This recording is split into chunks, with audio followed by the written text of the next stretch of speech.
www.libradio.org, la radio comme en famille. Deviens meilleur, rejoins la gang, il y siège des trésors.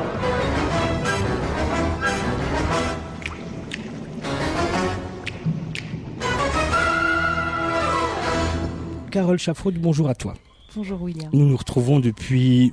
Tu es venu plusieurs fois à la radio, même scander, réciter, interpréter des textes. Oui. Puisque ton métier, c'est comédienne. Exactement. Mais que pas seulement, parce que là, pour le prochain spectacle que l'on va immédiatement nommer Transition au pluriel, qui aura lieu au Théâtre de la Parfumerie du 11 au 21 décembre 2019, donc là, tout soudain, eh bien, tu es autrice à ce moment-là.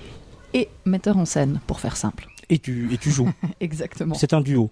C'est un duo, on est deux sur scène. On a aussi avec nous deux musiciens, une artiste visuelle qui fait des vidéos. On a quelqu'un qui m'aide pour la dramaturgie, quelqu'un qui m'aide pour la scénographie, pour les lumières. Enfin, on a vraiment cette fois une équipe très complète et très talentueuse. Le site internet, c'est www.fabriqueinfini.com, Fabrique Infini en un mot et au singulier. Le spectacle, il s'appelle Transition au pluriel. Les dates, on les a dites et on les répète. C'est Théâtre de la Parfumerie du 11 au 21 décembre 2019. Alors avant, c'était pas mieux. Demain, ce sera peut-être pire. Ça commence dur. Alors, voudrais-tu nous dire quel est le propos de ce spectacle ? Alors, le propos de ce spectacle, il a deux sources. En gros, j'utilise la ville de Détroit, aux États-Unis, qui a une histoire très spécifique et très particulière, comme un miroir, une espèce de fantasme pour projeter mes peurs et mes espoirs quant à l'effondrement ou aux effondrements qu'on nous prédit en ce moment dans le monde. Et du coup, c'est une parole engagée, c'est une parole très personnelle. Je viens vraiment livrer de l'émotionnel lié à tout ça. Détroit, pourquoi alors ? Effectivement, voudrais-tu nous donner quelques détails ? Alors, Détroit, parce que c'est une ville passionnante, c'est une ville incroyable, je trouve, de par son histoire. Alors, il y a une partie sur laquelle on peut se projeter, il y a une partie sur laquelle on ne peut pas, qui est très spécifique à l'histoire des États-Unis, bien sûr. Mais quand on voit l'économie qui s'est développée là-bas, comment il y a eu le Fordisme, comment ensuite ça s'est transformé comment le capitalisme s'est transformé dans notre époque de toute façon, et comment cette ville s'est effondrée économiquement, comment elle a été mise en faillite, et ce que ça a impliqué surtout pour les humains qui y vivent, qui y vivaient, qui y vivent encore. Et j'utilise cette ville comme un fantasme parce qu'il y a beaucoup de petites créations, beaucoup d'inventions, beaucoup de choses qui s'y passent et qui sont inspirantes et dont on peut s'inspirer et dont on s'inspire ici déjà pour inventer le monde de demain. La résilience, est-ce qu'elle est encore possible ou est-ce qu'on est au-delà de tout ? Et après, évidemment, je vais te questionner sur la collapsologie, l'effondrement. Bien sûr, voilà. Je parle de tout ça un peu, disons que je l'utilise dans le spectacle. La résilience a bien sûr été un des gros points de lecture que j'ai creusé par rapport à tout ça, parce que dès qu'on arrive à Détroit, on parle que c'est la ville de la résilience, justement. Et c'est un peu mon fantasme, ma naïveté, mon envie de me dire qu'effectivement la résilience est possible, qu'on peut préparer le choc, qu'on peut, si on se met ensemble, si on invente des nouvelles choses, si on y croit et si on essaye d'être un peu moins stupide dans nos décisions politiques, etc. J'ai envie d'y croire en tout cas que la résilience est possible. Et alors comment est-ce que tu en es venu à partir de ce constat-là, celui de dire que voilà, le naufrage est proche. Il est question de collapsologie dans tes propos, j'imagine. Oui, exactement. J'ai aussi beaucoup lu les livres des collapsologues actuels, bien sûr. Comment je suis arrivée là ? Je sais pas exactement, j'ai l'impression que c'est partout autour de nous de toute façon. Après, de là à arriver vraiment à la collapsologie en tant que telle, il suffit de creuser un tout petit peu. Et on tombe très vite sur les reportages, les livres, les interviews, les web-séries qui traitent de ce sujet. Et j'ai pas envie de me laisser aller dans la dépression qui peut être amenée par ça, parce que ça peut être une des réactions. Mais je crois qu'il y a aussi beaucoup d'espoir et et d'ouverture. Enfin, il faut en tout cas en avoir parce que sinon on reste chez soi, on se met en boule et on fait plus rien. Et d'où ce spectacle aussi qui est un espèce de cri en fait que j'ai besoin de pousser et que je pousse. Il y a là donc le filtre de la dramaturgie pour parler de ce que l'on vit. Comment est-ce que donc y a-t-il eu d'ores et déjà un filage, enfin toutes ces choses-là, j'imagine que vous avez également eu une petite population test. Alors c'est un projet qui a eu plusieurs étapes. Déjà, j'ai présenté en 2018 au festival C'est déjà demain au Théâtre du Loup une première bouture qui s'appelait Détroit Tiortide. C'est Détroit et Détroit en miroir. Détroit Tiortide, qui était une première version de ce spectacle, mais qui était beaucoup moins personnelle. La prise de parole était beaucoup moins assumée sur effectivement le côté résilience, collapsologie, mes peurs, mes espoirs, mais c'était beaucoup plus une présentation de la ville et de son histoire. Voilà, avec une forme très particulière où j'ai invité les spectateurs avec nous sur le plateau. Ils étaient là du début à la fin, voilà, avec nous. Il y avait aussi les musiciens et l'artiste visuel qui étaient déjà, donc Camille, Adrien et Pierre, qui étaient déjà là et qui étaient sur le plateau aussi et qui intervenaient. D'accord. Cette fois, donc, j'ai repris cette base-là et je l'ai développée, personnalisée. Je suis vraiment partie dans quelque chose de plus intime. Écriture et conception, Carole Chaffrod, toi-même. Dramaturgie, Alexandra Papastéfanou. Jeu, toi et Marion Thomas. Musique et conception sonore, Adrien Coumrouillant et Pierre Vonnet. Visuel et installation vidéo, Camille de Dieu. Scénographie, Valéria Pacchiani. Création lumière, Dominique Dardan. Production, La Fabrique Infinie. Ça, c'est juste ou il y a des petites modifications? Alors, c'est juste, mais en plus, on a des gens qui gravitent autour. On a Claire Forclac qui va venir faire le regard extérieur. On a Valérie Margot qui a aidé à la scénographie aussi, qui est peintre. On a Donatien Roustan qui nous fait l'administration et ça c'est pas rien. Enfin voilà, il y a beaucoup de gens autour de nous qui nous aident, qui nous soutiennent. L'équipe de la parfumerie bien sûr qui nous accueille et qui est là au quotidien. Enfin il y a vraiment beaucoup de monde sur ce projet-là. Je crois que je suis assez fière et heureuse de travailler avec tous ces gens sur ce projet-là. La parfumerie, c'est un lieu que tu souhaitais en particulier pour ce spectacle-là, ou c'est parce que c'est tout simplement un lieu, un beau lieu? Alors, c'est un hasard de la programmation, mais dont je suis très heureuse. Parce que c'est un lieu qui fait écho aussi à tout ça. C'est-à-dire que c'est une ancienne usine récupérée, donnée à des troupes qui sont maintenant des troupes permanentes, les parfumeurs. Et donc je trouve que par rapport à mon propos et par rapport à cette ville de Détroit, être dans un lieu qui a été une industrie et qui est maintenant un lieu culturel, bon, disons que par rapport au... Voilà, oui, puis c'est un lieu de résilience. C'est ça. Donc effectivement, ça fait sens en tout cas voilà, d'être ça fait là. Sens. Et ça puis, tombe bien. Ça tombe bien. Ça m'arrange bien. Et puis moi, je veux dire que c'est une question qui en préfigurait une autre, qui est celle de dire, est-ce qu'un jour, vous iriez, la troupe, proposer des représentations à Détroit? Alors, c'est pas forcément l'objectif, parce que, comme je disais, j'utilise vraiment la ville comme un fantasme, je prends bien ce que je veux dans cette ville. Je prends ce qui m'arrange. J'oublie certaines parties, voilà, exactement. J'oublie certaines parties, je m'en inspire, mais je pense que pour des habitants de Détroit, je suis pas sûre qu'ils reconnaîtraient leur ville.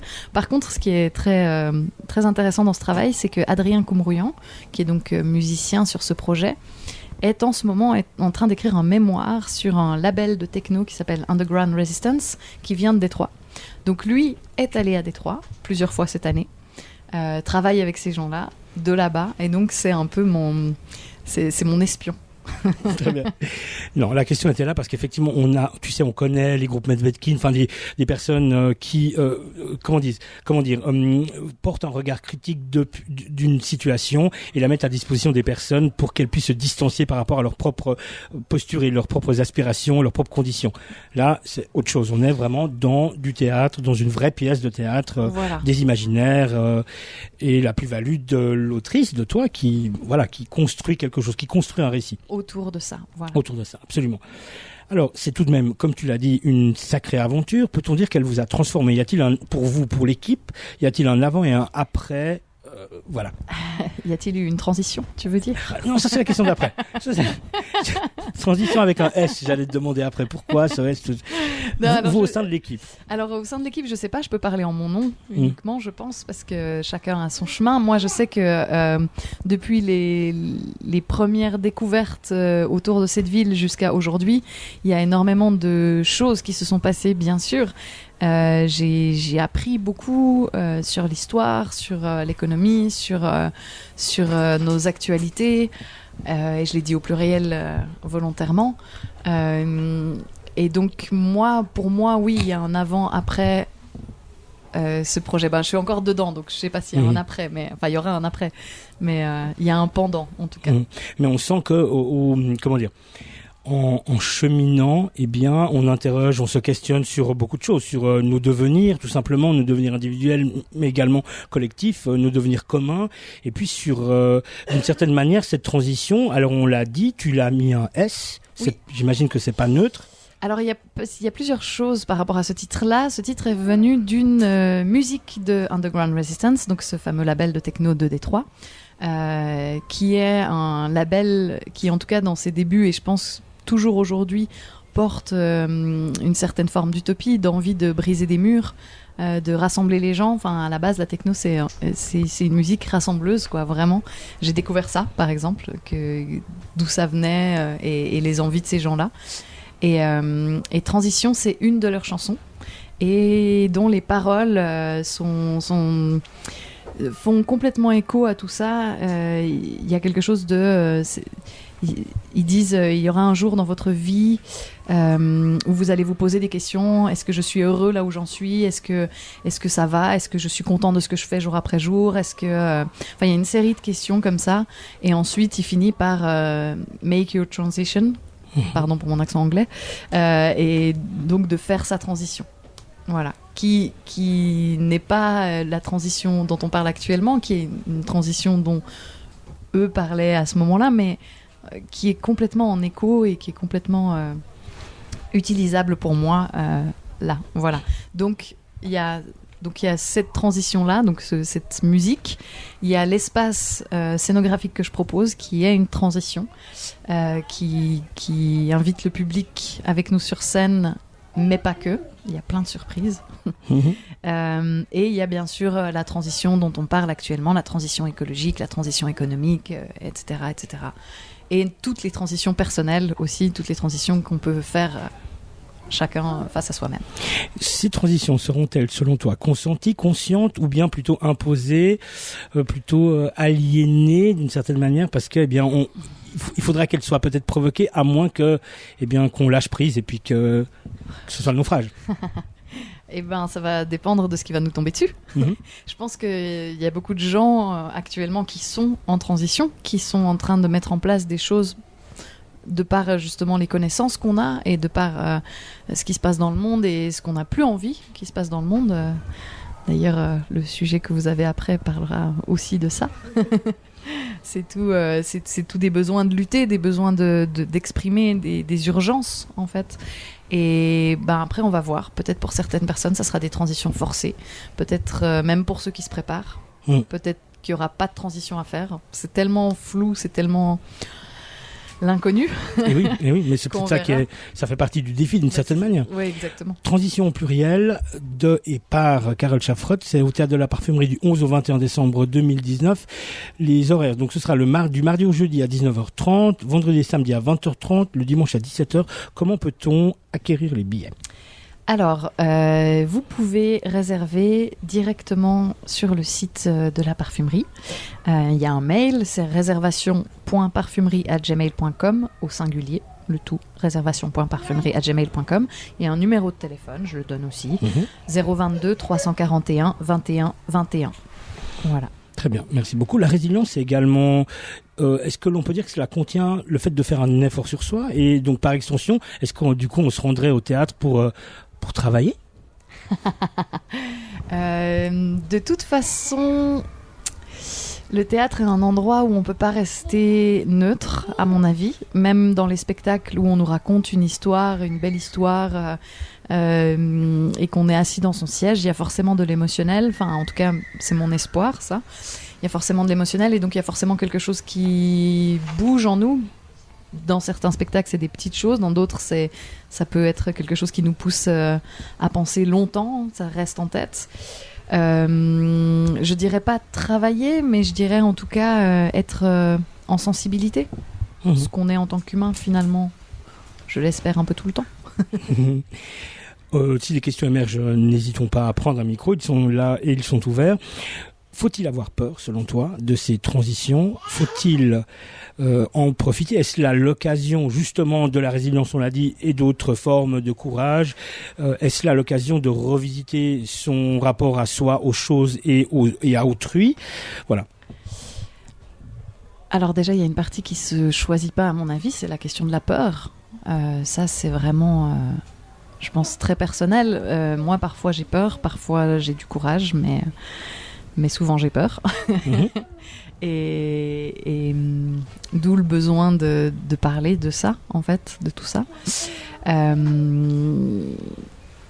Ouais, je sais pas, c'est difficile ça, de répondre à toutes ces questions absolument. Que tu as posées. Non, et puis peut-être qu'il faut pas y répondre. Alors, faut-il en avoir peur ? En tout cas, si on en a peur, il faut pas être paralysé par ça, je crois. Et j'en parle aussi d'ailleurs dans le spectacle. Je dis qu'effectivement, ça peut paralyser. En fait, ça peut bloquer. Et pour moi, il faut réussir à dépasser ça et à profiter de toutes les initiatives et être acteur de toutes les initiatives qui se passent actuellement. Ici à Genève, parce que c'est ici qu'on est et on a la chance d'être dans un endroit qui est quand même protégé. On est franchement bien, mais c'est justement parce qu'on est bien et qu'on a ce luxe d'être bien que pour moi, en tout cas moi, j'ai besoin de m'engager et de prendre soin du monde dans lequel je vis, prendre soin des gens autour de moi, prendre soin de ce qui est possible ici et essayer d'avoir on parle des impacts que chacun a, mais de pouvoir vivre au mieux en protégeant le monde dans lequel on est. C'est important selon toi de recouvrer une forme d'imaginaire là où il nous faut également de la rationalité. Je veux dire ça parce que là on a justice climatique, justice sociale, des manifestations notamment à Genève qui ont vraiment cours avec des très très jeunes, et c'est extrêmement drôle de voir la créativité au service d'une rationalité. C'est-à-dire on a des slogans extrêmement drôles, des pratiques qui sont extrêmement inventives, créatives, et également une analyse de ce qui nous entoure qui fait partie de la rationalité, justement pour éviter de sombrer dans une espèce de peur comme ça qui pourrait nous conduire à des choix néfastes, nuisibles, etc. Est-ce que ça, c'est également le rôle du théâtre que d'arriver à en même temps nourrir les imaginaires et en même temps parler de rationalité d'une certaine manière? Alors moi, j'aime le théâtre qu'on dit engagé, j'aime le théâtre qui prend position et qui a des prise de parole assez directe. En tout cas, là, sur ce spectacle-là, c'est vraiment là-dedans que je suis partie. J'aime aussi les spectacles qui me font voyager, qui sont beaucoup plus poétiques ou beaucoup plus absurdes, qui sont d'ailleurs des fois des prises de parole aussi, mais détournées. Je pense qu'il y a besoin de tout ça. Je pense qu'il y a besoin partout, de toute façon, de communiquer, de parler entre nous, et le théâtre, c'est une manière de partager un point de vue, c'est une manière de partager un émotionnel autour d'un sujet, et je pense que c'est vraiment important de le faire. Enfin, moi, j'ai besoin de le faire, en tout cas. Vous avez peut-être pensé, ou est-ce que c'est une idée qui pourrait tout d'un coup émerger lors des représentations, d'avoir peut-être un temps après de rencontre avec le public, ou c'est un petit peu compliqué à organiser? Alors, la question m'a été posée. Déjà, bien sûr. On n'a pas organisé ça cette fois. Par contre, à la fin du spectacle, on propose un moment de liberté, un moment où on propose de la musique, où on propose de rester ensemble, en fait. Donc, dans ce moment de rester ensemble, les questions peuvent se poser, les discussions peuvent s'ouvrir. Tout est possible. Tout est possible, très bien, très bien. Mais il n'y a pas de table ronde, de bord de scène, de choses comme ça organisées vraiment. On en finit doucement. Oui. Carole, j'aurais envie de te questionner concernant le théâtre. Voilà, selon toi, le théâtre a-t-il un rôle? Tu as parlé de théâtre engagé. On sait que cela, dans les années d'ailleurs, ça tient beaucoup à cœur. Est-ce que ça, pour toi, c'est une orientation que tu souhaites poursuivre dans ton cheminement, dans ta trajectoire, un théâtre engagé, un théâtre social d'une certaine manière? Pour moi, le théâtre de base est social et engagé. Alors ça, c'est de l'utopie certainement, et ça l'était. Enfin, dans certaines époques, le théâtre avait une place peut-être plus grande dans la société qu'il ne l'a aujourd'hui, qui est maintenant une place quand même assez privilégiée. On sait très bien que le théâtre ne touche pas tous les publics, qu'on est parfois même un peu entre nous. Enfin, il ne faut pas non plus se voiler la face complètement sur le poids qu'on peut avoir quand on prend parole au théâtre, quoi. Mais n'empêche que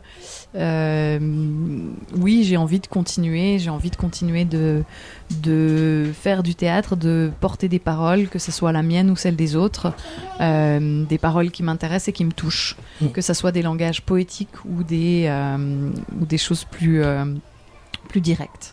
Ouais. Alors, on va rappeler donc le site de la parfumerie, parce que je voulais pas dire de bêtises, donc c'est bien laparfumerie.ch, la parfumerie en un mot, et puis donc la pièce, c'est Transition, du 11 au 21 décembre 2019. Exactement. Et la compagnie, on n'en a pas parlé encore. La Fabrique Infinie. Voudrais-tu dire quelques mots pour en terminer? Alors, la Fabrique Infinie, c'est une compagnie qu'on a montée avec Gabriel Cruz, qui est musicien, avec qui on a fait les 2 premiers spectacles, qui étaient des spectacles de contes musicaux, on va dire. C'est une compagnie qui a tourné un peu en Suisse romande, en France voisine, et qui aujourd'hui est au service de ce projet, qui nous porte. D'accord. Et le site internet, c'est www.fabriqueinfini.com, Fabrique Infinie en un mot. Oui. Transition au pluriel, du 11 au 21 décembre 2019. On a dit les horaires et les dates. Mardi au jeudi 19h30, vendredi et samedi 20h30, dimanche 17h. Et tu as cité tout à l'heure toutes les personnes qui font partie de ce projet et que je remercie encore une fois ici parce qu'elles me suivent dans cette aventure les yeux fermés. Elles m'aident à porter ce que j'ai envie de dire et vraiment je suis touchée qu'elles soient là avec moi et j'ai beaucoup de chance. Vraiment beaucoup de chance d'être entourée de ces gens-là. Eh bien, c'est dit. Et nous, c'est toi que l'on remercie beaucoup, Carole Chaffrod, malgré toutes tes activités et toutes les choses de la vie. Et on se retrouvera bientôt, bien entendu, pour le spectacle. En tout cas, merci. Avec plaisir. Merci beaucoup. Ciao, ciao.